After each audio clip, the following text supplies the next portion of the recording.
사실 핵심적인 부분은 비과세 요건이 가능하냐 이 질문입니다. 당연히 비과세 받을 수 있는 방향성이 나오죠. 생애 딱 한 차례 최초로 양도하는 거주주택만 비과세를 받게 되는 거다. 대면 상담 받으셔서 적절한 해답 그리고 전략까지 다시 세우셔야만 합니다. 부동산 고민 문자로 자세하게 보내주시면 추첨을 통해서 여러분들에게 월수금 정확한 해답으로 찾아뵙도록 하겠습니다. 뒷번호 8202님께서 보내주신 부동산 고민입니다. 다주택자이시고요. 첫 번째가 4억에 동탄 2호수 부영 1차 임대사업자 19년 5월 20일에 개시하셨고요. 8년 임대사업자 등록하셨다고 합니다. 두 번째는 4억 3천에 더샵 레이크 에듀타운 19년 3월 7일부터 23년 4월 10일까지 거주 총 4년 했고 매도를 하셨다고 합니다. 세 번째는 수원역 푸르지오 자이고요. 21년 7월 1일에 취득하셨고 4억 5천이라고 하시네요. 다주택자 비과세 받는 방법 및 매도 순서는 어떻게 해야 좋을지 고민이라고 하시는데요. 전문가님 답변 부탁드리겠습니다. 네, 지금 질문 주신 사연을 보게 되면 굉장히 복잡해 보인다라고 생각하실 수 있겠지만 사실은 굉장히 간단한 질문이십니다. 그리고 답변도 간단하게 해드릴 수 있습니다. 그래서 뒤에 판소를 통해 여러분들이 좀 더 알기 쉽게끔 쉽게 풀어드리도록 하겠습니다. 자, 우선 답변부터 먼저 드려본다면 저는 A의 부영 1차 아파트를 먼저 양도하셔야 된다 이렇게 답변을 좀 드리고 싶은데 지금 제가 답변 드리는 건 오로지 세금적인 절세에 대한 부분에 대해서 먼저 양도하는 주택을 부영 1차로 삼은 겁니다. 그런데 제가 정확한 자산 현황을 모르기 때문에 이렇게 답변을 해드린 것 뿐이지 다시 한번 대면 상담 받으셔서 적절한 현황에 따라 또 제가 풀어드린다면 답변은 달라질 수 있을 겁니다. 그렇기 때문에 다시 한번 대면 상담 받으셔서 적절한 답변 다시 한번 받아보시길 바라겠고 또 거기에 따른 전략까지도 세우셨으면 합니다. 자, 우선 지역적 입지를 잠시 살펴보도록 하겠습니다. 지금 현재 거주 중인 아파트가 수원역 푸르지오 자이 아파트에 거주 중에 있다라고 하셨습니다. 2021년도에 입주한 아파트고 신축 아파트죠.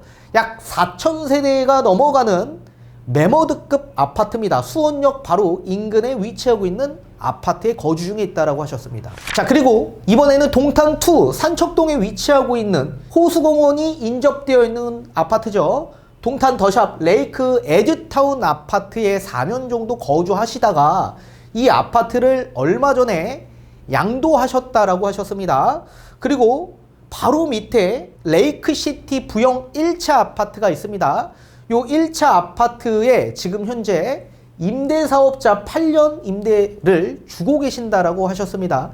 자, 어떻게 보면 굉장히 복잡한 문제일 수도 있겠지만 요걸 쉽게 풀어드린다면 여기에 해당되시는 분들 굉장히 많으실 텐데 쉽게 이해되실 거라 생각하고 제가 판소를 통해 알려드리도록 하겠습니다.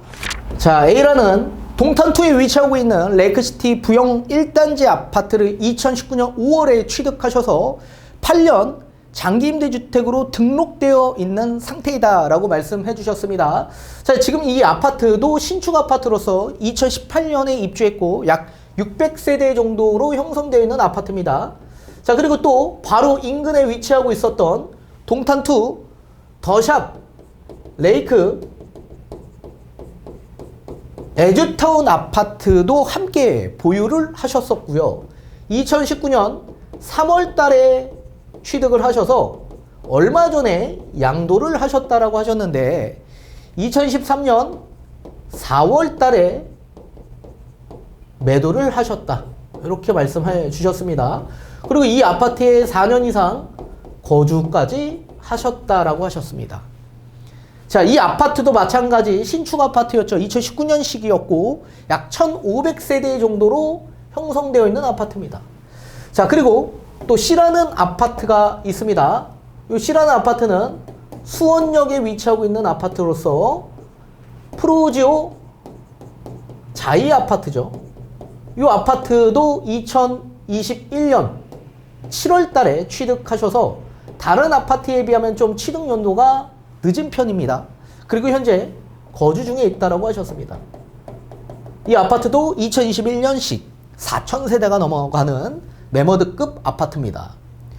자, 지금 이렇게 3주택이 있던 상황에서 B라는 아파트를 일단 양도를 했는데, 그리고 나서의 여러 가지의 질문사항이 있었습니다. 그러니까 세법에 대한 질문사항이 있었는데, 여러분들이 조금 더 알기 쉽게끔 그 질문을 좀 요약해서 말씀을 드려본다면, 일단 첫 번째, B와 요 C 아파트 가운데서 거주주택 비과세를 어떤 아파트로서 이 비과세를 받을 수 있냐. 자, 그래서 B만 거주택 비과세가 가능하냐, C만 가능하냐, 또는 B, C 둘 다 거주택 비과세 특례 효건이 가능하냐, 이렇게 질문을 해주셨고요. 또 두 번째는 B라는 아파트를 일시적 2주택으로서 일시적 비과세를 받고, 그리고 C라는 아파트를 거주주택 비과세 특례 요건으로 이 비과세가 가능하냐, 이렇게 또 질문을 해주셨거든요. 그리고 세 번째, 우선적으로 B는 먼저 양도가 되어 있는 상태에서 A와 C 중에 어떤 아파트를 먼저 매도해야 되냐, 이렇게 질문을 하셨습니다. 이해되셨죠? 자, 이렇게 질문 세 가지였습니다. 세 가지. 질문은 굉장히 복잡하게 적어주셨는데, 사실 핵심적인 부분은 비과세 요건이 가능하냐, 이 질문입니다. 자, 우선 질문에 나온 내용 그대로 우리는 거주주택 비과세 요건이 충족이 되는지 일단 살펴봐야 되고, 그리고 일시적 2주택도 해당이 되는지 우리는 또 방향성을 잡아봐야만 합니다. 자, 거주주택 비과세 일시적 2주택 방향성 어떻습니까? 당연히 비과세 받을 수 있는 방향성이 나오죠.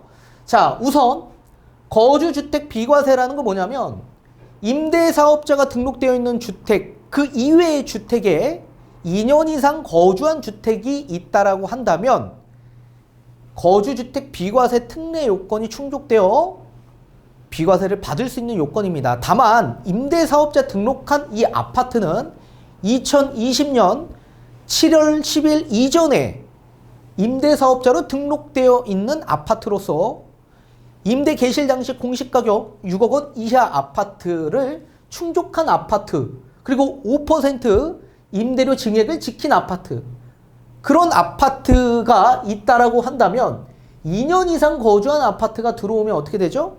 거주택 비과세로 2주택이지만 1주택으로 간주하겠다라는 내용으로서 우리는 해당이 됩니다.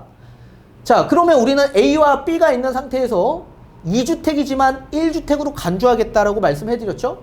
그런 상태에서 C가 들어옵니다. 그럼 어떻게 되죠? C는 2011년 7월에 취득하셨습니다.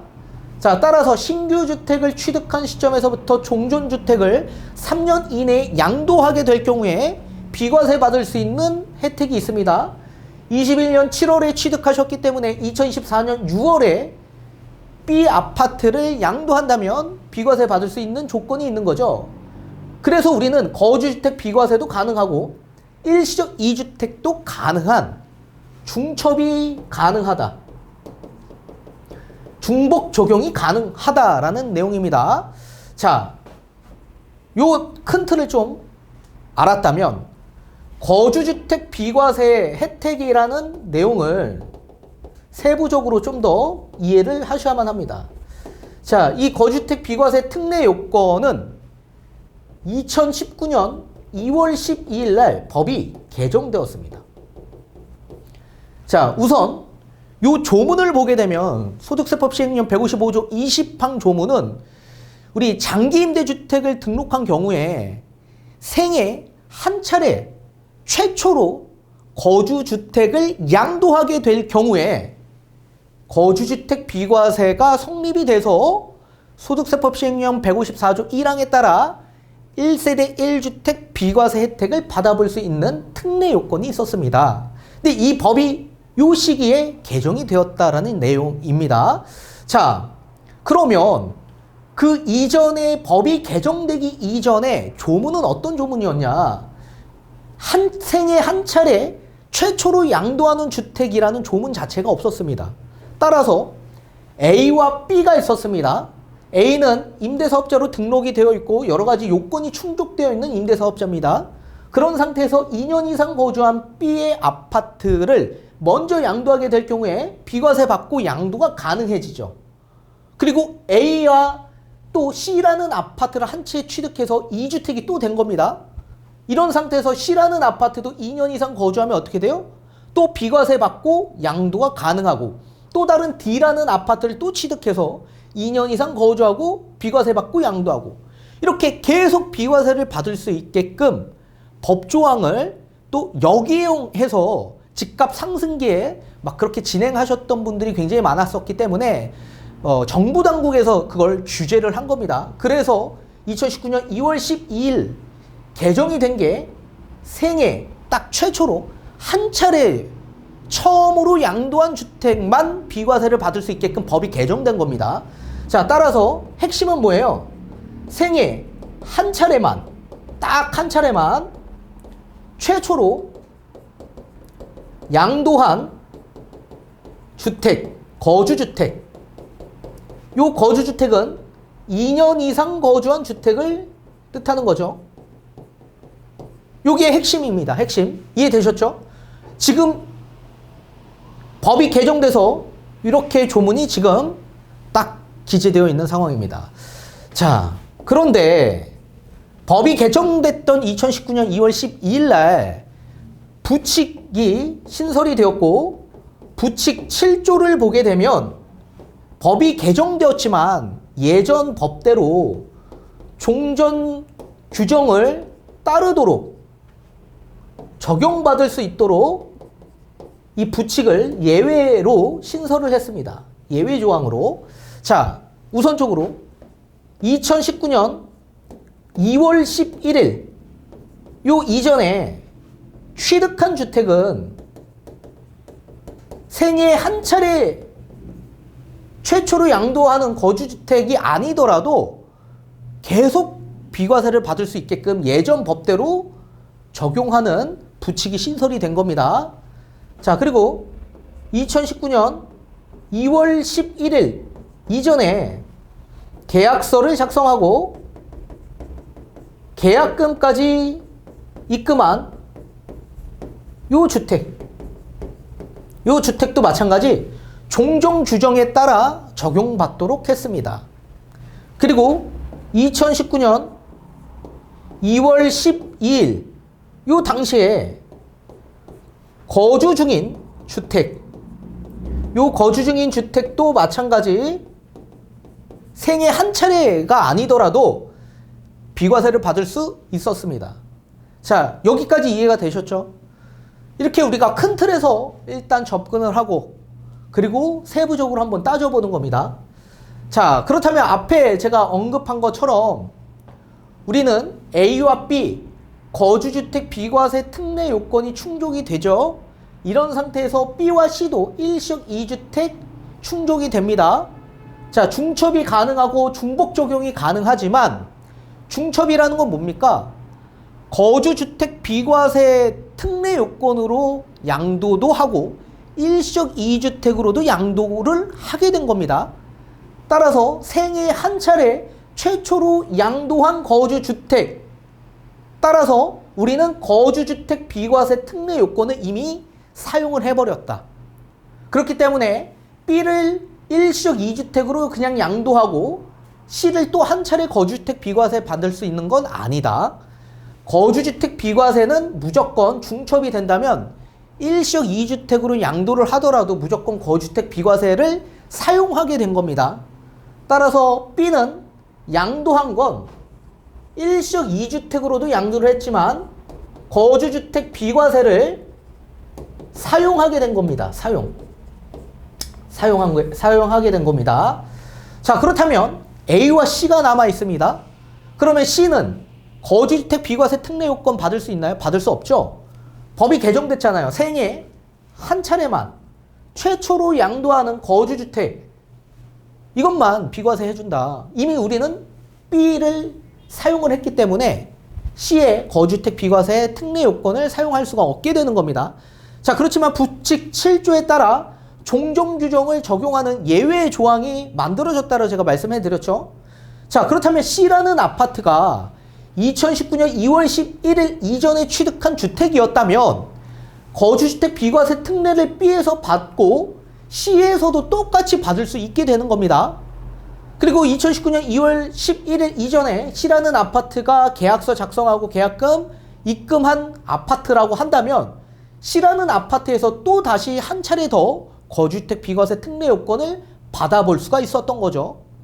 그리고 또 2019년 2월 12일 당시에 요 C라는 아파트를 거주한 아파트였다면 요 아파트 거주주택 비과세 특례 요건 또다시 받을 수 있게 되는 거죠. 근데 우리는 2011년 7월에 취득한 거기 때문에 2019년 2월 12일 이후에 취득한 주택이라 종종 규정을 적용받지 못하고 무조건 생애 한 차례 최초로 양도하는 거주주택만 비과세 받을 수 있는 2019년 2월 10일 법 개정이 된 이 조문에 따라 우리는 비과세를 받을 수가 없게 되는 겁니다. 이해되셨죠? 자, 따라서 우리는 A와 C가 있는 상태에서 어떤 아파트가 더 좋은 아파트입니까? 물어본다면 수원역 푸르지오 아파트가 훨씬 더 좋은 아파트다. 그리고 취득일이 전부 다 다르지만 취득한 가액 자체가 전부 다 비슷한 금액이거든요. 4억 초중반에 전부 다 매수한 아파트이기 때문에 당연히 수원역 푸르지오 자이 아파트를 끌고 가는 게 훨씬 더 맞는 거죠. 따라서 A라는 아파트를 먼저 양도할 수밖에 없는 겁니다. 그럼 A라는 아파트를 과세로 양도할 수밖에 없겠죠. 그리고 C라는 아파트를 1세대 1주택으로 비과세를 받던 또는 C를 양도하고 또 다른 아파트를 갈아타서 1식 2주택 비과세로 비과세를 받던 그렇게 적용을 해서 진행을 해야 할 겁니다. 이 A라는 아파트는 8년 임대 등록이 끝난 시점에 장기보유 특별공제혜택 50%를 받고 양도를 하던 또는 4년이 되는 시점이 언제죠? 2013년 5월이 넘어가서 지금 자진 말소를 할 수 있는 아파트이기 때문에 자진 말소를 하고 장특공제 받지 않고 높은 지금 집값이 상승되어 있는 상황에서 양도를 하던 그렇게 두 가지 형태로 부용 1차를 먼저 양도를 하고 그 이후에 C라는 아파트를 비과세 받는 게 가장 중요하다. 이해되셨죠? 따라서 복잡할 건 없습니다. 거주주택 비과세 1식 2주택 중첩이 되지만 중첩된다고 해서 1식 2주택을 먼저 사용하고 나중에 거주주택 비과세를 따로 사용할 수 있냐? 그럴 수 없다. 거주주택 비과세와 1식 2주택 중첩되는 거는 이미 거주주택 비과세를 사용했다라는 얘기입니다. 그리고 거주주택 비과세는 2019년 2월 12일 날 개정이 됐기 때문에 생애 딱 한 차례 최초로 양도하는 거주주택만 비과세를 받게 되는 거다. 다만 한 차례가 아닌 여러 차례 받을 수 있는 종전 규정 적용받는 부칙 7조에 해당이 되는 주택이라고 한다면 계속 비과세를 받을 수 있는 거죠. 2019년 2월 11일 이전에 취득한 주택, 여러 요건에 해당되는 주택은 또다시 거주주택 비과세 특례 요건으로 비과세를 받을 수 있게 되는 거다. 이해되셨죠? 자, 이해되시지 않으신 분들은 3회 이상 시청하십시오.